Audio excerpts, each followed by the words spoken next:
우리가 이 땅 살아가는데 우리 인생에서 이제 마지막 하루를 하나님께서 허락해 주신다면요, 자녀들을 불러 모아놓고 마지막 한마디 남길 수 있다면 어떤 말씀들 남기시겠습니까? 아마도 우리 사랑한다, 또 서로 화목하게 지내라 같은 덕담, 아니면 평생 또 아껴둔 우리의 유산들을 분배하는 그런 시간들로 떠올리실 수 있을 겁니다. 오늘 본문 평생을 참 치열하게 살았던 야곱의 마지막 그 임종 순간을 보여주며 오늘 본문 말씀이 시작이 됩니다. 숨을 거두기 전에 야곱은 사력을 다해서 자신의 몸을 이제 침상에 일으켜 앉힌 후에 아들들을 불러 모으고 이렇게 말하는 것이죠. 1절 말씀에 야곱이 그 아들들을 불러 이르되 너희는 모이라, 너희가 후일에 당할 일을 내가 너희에게 이르리라. 야곱은 후일이라 그렇게 이야기합니다. 이 후일이라는 단어 좀 더 자세히 살펴보고 연구해 보면은 특별한 어떤 시점을 가리키는 말이다 이렇게 확인할 수 있습니다.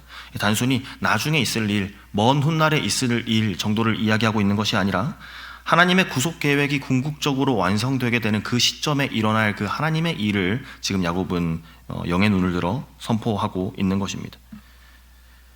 2절 말씀에 너희는 모여 들으라, 야곱의 아들들아 너희 아버지 이스라엘에게 들을지어다.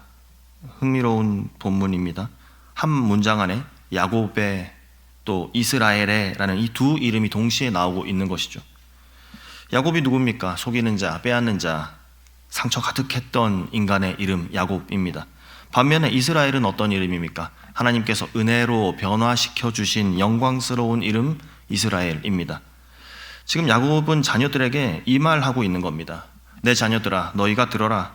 너희는 나의 부끄러운 이 피를 물려받은 야곱의 자손들이 맞다. 하지만 이제부터 너희가 들을 이야기는 인간 야곱의 덕담이 아니라 우리 가문을 붙드시는 하나님의 언약의 말씀임을 기억해라 라고 지금은 야곱이 이제 자신의 자녀들이 하나님 말씀 앞에 설 것을 촉구하고 있는 것이죠.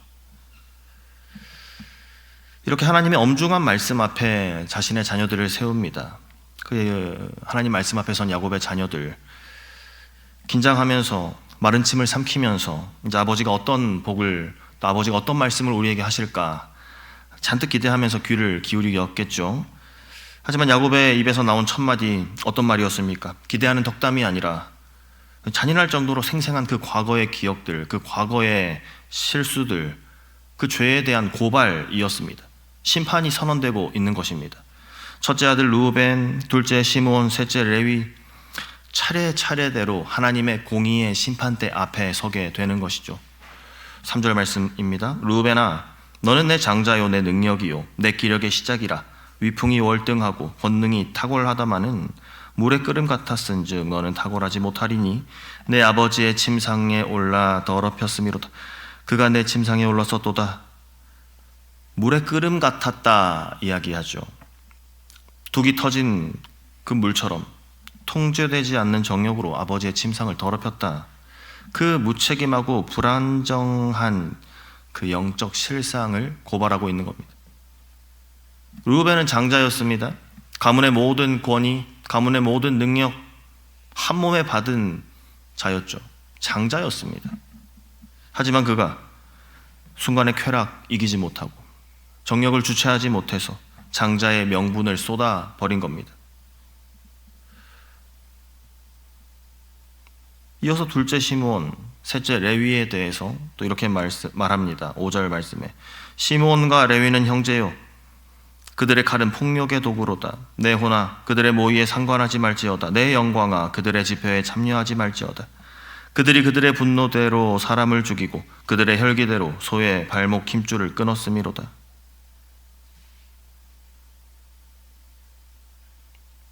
예전 그 누이 다말의 일로 인해서 그 분노를 다스리지 못했고 잔인한 폭력으로 또 거짓말로 세겜 사람들을 학대한 일에 대해서 이야기하는 겁니다.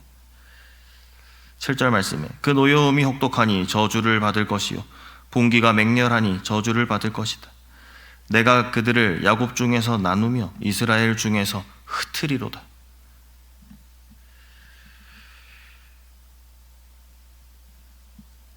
아버지 야곱이 아들들을 불러놓고 이제 그 마지막 시간에 유언처럼 하는 그 말의 시작 부분을 들으면서 우리 또한 얼굴에 웃음기가 사라져버리는 그러한 모습을 발견하죠. 장자 계열의 세 아들들이 죄로 인해서 정죄당하고 있습니다. 하나님의 언약 백성이라는 이 가문의 미래가 과연 어떻게 되려고 지금 이렇게 말하고 있는 걸까요? 오늘 말씀 통해서 우리가 발견할 수 있는 것은요, 하나님 나라의 리더십, 혈통이나 서열, 기득권으로 인해서 얻어지는 것이 아니다라는 것을 하나님께서는 이 말씀을 통해서 단호하게 선포하고 계신 겁니다. 하나님의 공의, 그 하나님의 공의는요, 이 죄를 묵과하지 않으십니다. 하나님의 공의는 공동체가 거룩함을 유지할 수 있도록 하는 역할을 합니다. 우리의 숨겨진 죄악, 통제되지 않는 그 혈기가 적당하게 하나님의 공의라는 이 필터를 통과할 수 없는 것입니다. 세 형들이 자격을 박탈당한 후에 축복의 흐름이 이제 넷째 아들 유다에게로 흐릅니다. 유다 역시도 완벽한 사람이 아니었죠. 동생 요셉을 노예로 팔고자 제안했던 사람이었습니다. 며느리 다말과의 부끄러운 사건을 겪었던 아주 자격 없는 죄인이었습니다. 행위로 따지자면 그 앞선 형들과 비교해 봤을 때 마찬가지로 전혀 자격 없는 죄인이었던 것이죠. 그런데 어떻습니까? 하나님께서는 유다의 이러한 자격 없음에도 불구하고 그를 메시아적 약속의 통로로 선택하십니다. 8절 이하 말씀에 유다야, 너는 내 형제의 찬송이 될지라. 내 손이 내 원수의 목을 잡을 것이요 내 아버지의 아들들이 내 앞에 절하리로다. 유다는 사자 새끼로다. 내 아들아, 너는 움켜진 것을 찢고 올라갔도다. 그가 엎드리고 웅크림이 수사자 같고 암사자 같으니 누가 그를 범할 수 있으랴. 야곱은 유다를 사나운 맹수의 왕 사자 새끼라고 부르며 장차 그가 그 가문에서 왕권이 또 위엄이 나타나게 될 것임을 선포합니다. 그리고 이어서 구약 성경에서 가장 신비롭고 위대한 선언, 메시아 예언 중 하나를 선포하는 것이죠. 10절 말씀에 규가 유다를 떠나지 아니하며 통치자의 지팡이가 그 발 사이에서 떠나지 아니하기를 실로가 오시기까지 이르리니 그에게 모든 백성이 복종하리로다. 여기서 규, 통치자의 지팡이, 왕의 권세를 상징하는 겁니다. 장차 유다의 혈통을 통해서 실로라고 표현된 그 온 우주의 진짜 왕, 참된 평화의 왕이신 예수 그리스도께서 오실 것을 야곱은 임종 직전에 영의 눈을 들어서 바라보고 있는 것이죠. 유다에게 메시아의 영광을 선포한 야곱, 이제 그 야곱의 영적 시선은 그 형제들의 순서대로 이렇게 이어진 이후에 그 마음 가장 깊은 곳에 그 마음의 깊은 아픔이자 또 가장 큰 자랑으로 남았던 아들 요셉에게로 향합니다. 야곱이 요셉을 향해서 선포한 복, 우리가 너무 잘 아는 찬양의 가사가 되어서 우리에게 불려지지요. 22절 말씀에 요셉은 무성한 가지 곧 샘 곁에 무성한 가지라. 그 가지가 담을 넘었도다. 샘 곁에 있는 무성한 가지, 담을 넘는 가지, 얼마나 풍성한 축복입니까? 하지만 성경이 말하는 진짜 복, 고난이 없는 온실 속의 화초와 같은 그런 복이다 이야기하지 않습니다. 야곱은 곧바로 요셉이 지금까지 치러내야만 했던, 그가 감당하고 겪어내야만 했던 그 현실의 거친 영적 전쟁들에 대해서 이렇게 묘사하는 것이죠. 23절 말씀에 활 쏘는 자가 그를 학대하며 적개심을 가지고 그를 쏘았으나. 그렇죠. 우리 올 한 해를 시작하면서 누구보다 집중해서 또 자세하게 살펴보았던 그 요셉의 인생 아닙니까? 요셉의 삶이 어땠습니까? 형들의 시기 질투, 보디발의 아내의 유혹, 그 모함, 그 감옥에서의 그 시간들 속에 잊혀짐, 그의 삶이 어땠습니까? 사방에서 날아 들어오는 화살과도 같은 그러한 시련들을 온몸으로 맞아내야만 했던 끊임없는 공격과 시련의 연속이었음을 우리가 잘 알고 있습니다. 24절 말씀에 요셉의 활은 돌이어 굳세며 그의 팔은 힘이 있으니 이는 야곱의 전능자 이스라엘의 반석인 목자의 손을 힘입음이라. 이것이 비결이었다는 것이죠. 요셉이 바로 모진 화살을 다 견뎌내고 결국에 담을 넘어 세상을 살리는 무성한 가지가 될 수 있었던 비결, 세상이 그를 향하여 사정없이 화살을 쏘아댈 때 보이지 않는 거룩한 용사께서 요셉의 뒤에 서 계셨던 것입니다. 그리고 그의 떨리는 연약한 팔 위에 전능하신 하나님의 강하신 그 손을 겹쳐 쥐어 주셨던 그 은혜를 요셉이 입었던 것이죠.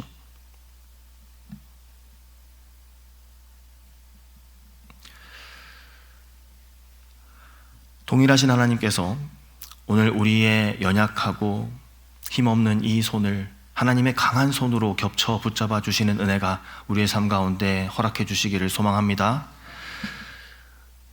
우리의 영적인 복원력, 우리의 영적인 이 힘과 능력 또한 내 능력이 아니라 야곱의 전능자이시요 이스라엘의 반석이시요 선한 목자 되신 하나님께서 우리의 삶을 붙드실 때에 거기에서부터 그 힘과 능력이 하나님의 은혜가 시작되는 것인 줄 믿습니다.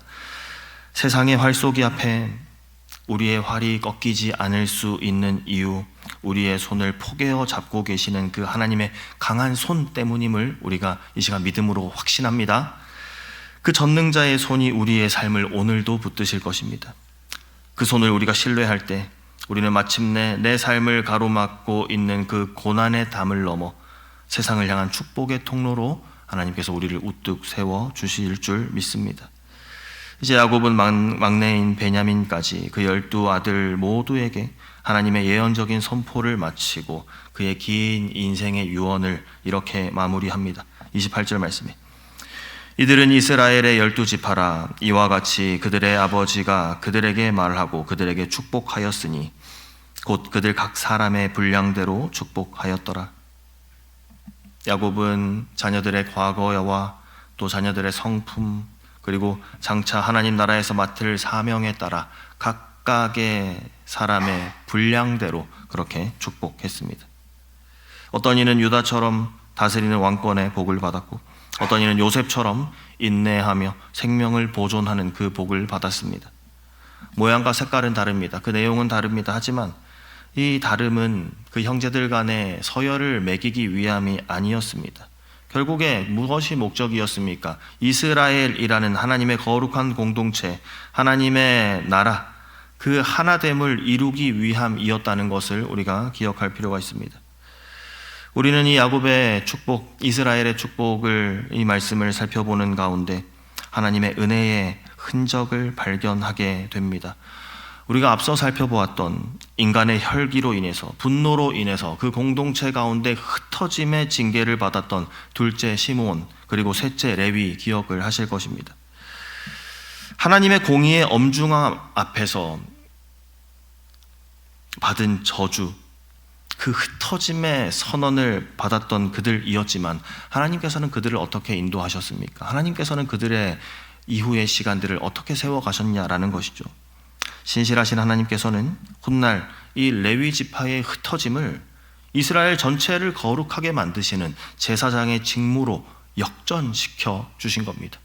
하나님께서 말씀하신 그 흩어짐 취소되지 않았습니다. 하지만 그들이 각 지파들 사이로 흩어졌을 때 그들이 제사장의 역할을 감당하며 이스라엘 전체의 거룩함을 책임지는 그 역할을 감당할 수 있도록 하나님께서 허락해 주신 것이죠. 인간의 죄로 인한 징계조차도 하나님의 주권 속에서는 그 백성들을 살리는 거룩한 소명으로 그렇게 승화시켜 주신 것입니다. 말씀을 맺습니다. 오늘도 우리의 연약함과 우리의 영적 실패로 인해서 르우벤처럼 레위처럼 또 낙심하고 계신 분들이 혹시 계시지는 않으십니까? 혹은 사방에서 날아오는 그 세상의 화살 앞에서 근데 팔에 힘이 빠진 요셉처럼 그런 상황 가운데 계시진 않으십니까? 기억합시다. 우리의 자격 없음을 뚫고 우리를 찾아오신 진짜 평화의 왕 되신 유다의 사자이신 예수 그리스도를 우리가 믿음의 눈을 들어 바라볼 수 있기를 소망합니다. 그리고 내 연약한 팔 위에 그분의 손을 포개어 주시는 야곱의 전능자를 신뢰하는 우리가 될 수 있기를 소망합니다.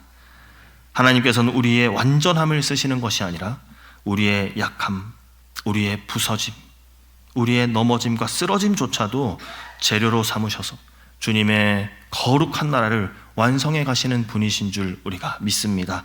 오늘 하루 우리에게 주시는 삶의 분량대로, 또 나에게 맡기신 사명의 분량대로 우리가 낙심하지 말고 신실하게 걸어가며 마침내 완성될 하나님의 나라의 그 영광스러운 주인공들 되게 하시는 그 은혜를 이 시간 우리 가운데 허락해 주시기를, 오늘 우리의 삶 가운데 허락해 주시기를 주님의 이름으로 간절히 소망합니다.